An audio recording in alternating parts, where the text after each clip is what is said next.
नमस्कार दोस्तों, आपका बहुत बहुत स्वागत है हमारे YouTube channel the little tutor में। दोस्तों, आज हम इस वीडियो में बात करने वाले हैं प्रधानमंत्री कैबिनेट द्वारा स्कूल शिक्षा को लेकर बहुत ही महत्वपूर्ण चेंजेस किए गए हैं 2020 में। तो चलिए इसको मैं पॉइंट वाइज सॉर्ट किया हूं और वन बाय वन करके आपको अच्छे से एक्सप्लेन करता हूं। तो चलिए, हमारा जो पहला पॉइंट है वो ये है कि जो पहले 10+2 फॉर्मेट चलते थे स्कूल एजुकेशन में, अब वो चेंज हो गया है 5+3+3+4 के फॉर्मेट में। तो ये 5+3+3+4 का फॉर्मेट क्या है? तो यहाँ पर आपको बता दें कि कक्षा 1 के पहले 3 साल क्लासेस चलेंगी। पहले इसमें यूकेजी, एलकेजी, प्लेवे चलता था, लेकिन अब क्या होगा? कक्षा 1 के पहले 3 साल जो क्लासेस चलेंगी उनको हम as a foundation class consider करेंगे। उसके बाद क्या होगा?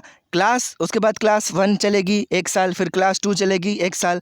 तो ये जो क्लासेस होंगी ये भी फाउंडेशन क्लास के ही अंदर में आएगा। तो ये टोटल 3 वो और 2 ये, टोटल 5 ईयर हो गया। तो ये जो हमारा 5+3+3+4 का था, इसमें ये 5 साल ये हो गए। ठीक है, अब इसके बाद क्या होगा?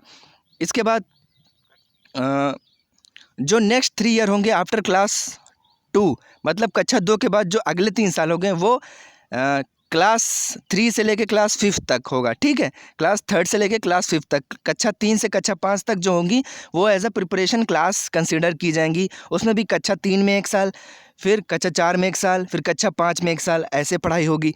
ठीक है, उसके बाद क्या होगा?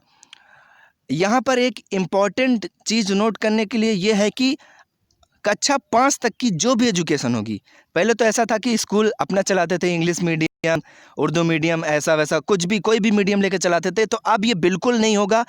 अब कक्षा 5 तक की सारे सब्जेक्ट की जो शिक्षा होगी वो आपकी मदर लैंग्वेज, मातृभाषा, लोकल लैंग्वेज, स्थानीय भाषा, नेशनल लैंग्वेज या फिर राष्ट्रभाषा में पढ़ाई जाएगी।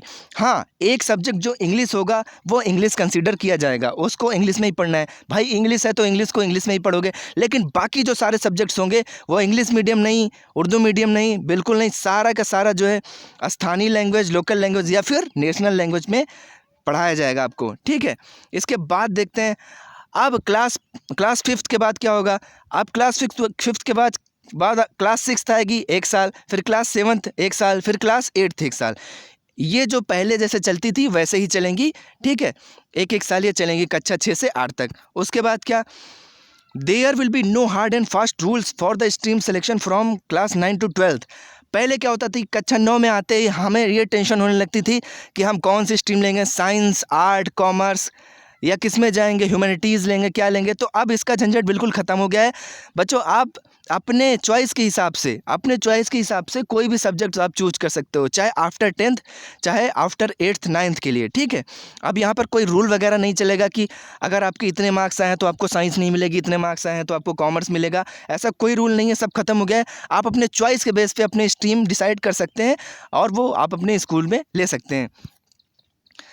हाँ, सबसे इम्पोर्टेंट बात आपके सामने, सबसे इम्पोर्टेंट पॉइंट ये है कि अब जो है बोर्ड एग्जामिनेशन नहीं होंगे एक्सेप्ट क्लास 12th। सिर्फ और सिर्फ कक्षा 12 में बोर्ड एग्ज़ाम होगा और किसी क्लास में बोर्ड एग्ज़ाम नहीं होगा। जैसे कि पहले कक्षा 10 में बोर्ड एग्ज़ाम होता था, अब वो नहीं होगा। अब बोर्ड एग्ज़ाम सिर्फ और सिर्फ क्लास 12th में होगा। ऐसा कदम इसलिए लिया गया क्योंकि लोग मार्क्स के पीछे भागते थे, अब शिक्षा की गुणवत्ता के पीछे भागेंगे। ठीक है, उसमें कोई बोर्ड क्लास की कोई वैल्यू नहीं रहेगी कि ये बोर्ड क्लास है तो क्या है। तो ठीक है, ऐसा चेंजेस बनाया गया है कि सिर्फ बोर्ड एग्ज़ाम 12th क्लास में होगा, 10th में कोई बोर्ड एग्ज़ाम नहीं होगा। हमारा नेक्स्ट पॉइंट है from class 9 to 12th semester examination system will be applied. अब जो क्लास 9 to 12th हैं उसमें ईयरली एग्ज़ाम नहीं होंगे, उसमें सेमेस्टर वाइज एग्ज़ाम होंगे, मतलब 6-6 महीने पे एग्ज़ाम। जैसे कि इंजीनियरिंग कॉलेजों वगैरह में होता है या फिर ग्रेजुएशन कोर्सेज में होता है ना, 6-6 महीने पे एग्ज़ाम होते हैं। वैसे क्लास 9 to 12 तक के जो एग्ज़ाम होंगे वो सेमेस्टर बेस्ड एग्जामिनेशन होंगे। ठीक है, अब सेमेस्टर बेस्ड एग्ज़ाम होंगे क्लास 9 to 12th। ओके दोस्तों, और सबसे इम्पोर्टेंट पॉइंट ये है कि पहले जो हमारा नाम था ministry of human resource development, मानव संसाधन विकास मंत्रालय, जो पहला नाम था MHRD, अब वो रिप्लेस हो गया है मिनिस्ट्री ऑफ एजुकेशन, मतलब शिक्षा मंत्रालय से उसको रिप्लेस कर दिया गया है। MHRD की जगह अब मिनिस्ट्री ऑफ एजुकेशन लिख के आएगा हर जगह। ठीक है दोस्तों, तो ये कुछ इंपॉर्टेंट पॉइंट थे इस स्कूल एजुकेशन को लेके जो चेंजेस हुए हैं, प्रधानमंत्री कैबिनेट द्वारा जो चेंजेस किए गए हैं इस बार 2020 में। तो दोस्तों, ये पॉइंट्स आपके लिए बेहद इंपॉर्टेंट हैं और दोस्तों बस इतनी सी जानकारी आपको देनी थी। जानकारी अच्छी लगी हो तो हमारे वीडियो को लाइक करें, हमारे चैनल को सब्सक्राइब करें और इसको ज़्यादा से ज़्यादा आपस में शेयर करें, जिससे कि सब लोग इसको जान सकें। Thank you so much for watching.